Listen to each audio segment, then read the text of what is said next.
ದಕ್ಷಿಣ ಅಗ್ನಿ ಮೂಲೆಯಲ್ಲಿ ಈ ರೀತಿ ಗಲೀಜ್ ನೀರು ಹರಿಯೋದನ್ನ ನಾವು ನೋಡಿದ್ರೆ ಈ ಮನೆ ಹೆಣ್ಣು ಮಗಳು ನಿಮ್ಮ ಮೇಲೆ ಡಿಪೆಂಡ್ ಆಗ್ತಾಳೆ ಅಂತ ಕೇರ್ಫುಲ್ ಆಗಿ ನೋಡ್ಕೊಳ್ರಿ. ಡಿಪೆಂಡ್ ಆಗ್ತಾಳೆ. ಅವ್ರ ಮನೆ ಹೆಣ್ಣು ಮಗಳು ಕಷ್ಟ ಇರ್ತದೆ, ಜೀವನ ಕಷ್ಟ, ಅರ್ಥ ಮಾಡ್ಕೊಳ್ಳಿ. ಹೆಣ್ಣು ಮಗಳಿಗೆ ಆರೋಗ್ಯ ನಮ್ಮ ಮನೆ ಹೆಣ್ಮಗಳು ನಮ್ಮ ಮೇಲೆ ಡಿಪೆಂಡ್ ಆಗಿದೆ 100%. ಡೌಟೇ ಬೇಡಿ. ಯಾಕಂದ್ರೆ ನಿಮ್ಮ ಹತ್ರ ಎಕ್ಸ್ಪೆಕ್ಟೇಷನ್ ಇರ್ತದೆ, ನಿಮ್ ಕಡೆಯಿಂದ ಎಕ್ಸ್ಪೆಕ್ಟೇಷನ್ ಇರುತ್ತೆ ಅವ್ರ ಜೀವನಕ್ಕೋಸ್ಕರ. ಅವರು ಸಂಪಾದನೆ ಮಾಡ್ಬೋದೇನೋ ಬೇರೆ ವಿಚಾರ, ನಮ್ ಕಡೆಯಿಂದ ಇದೆ. ಹೌದು. ಆದ್ರೆ ಅವರು ಏನಾದ್ರು ಹೆಲ್ಪ್ ಮಾಡ್ಲೇಬೇಕು. ಕಷ್ಟ ಇದೆ ಅಂತ ತೋರಿಸ್ತಾ ಇದೆ ಸರ್.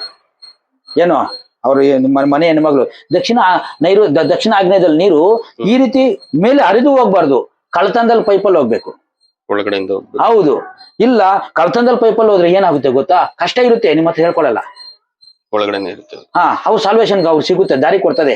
ಅದೇ ಓಪನ್ ಇದ್ರೆ ಬಂದಾಗ ಹೇಳ್ಕೊಂಡ್ಬಿಡ್ತದೆ. ಅವಾಗ ನೀವು ಕೊಡ್ಲೇಬೇಕು, ಹೆಲ್ಪ್ ಮಾಡ್ಲೇಬೇಕು. ರೈಟ್? Okay, right. ನೆಕ್ಸ್ಟ್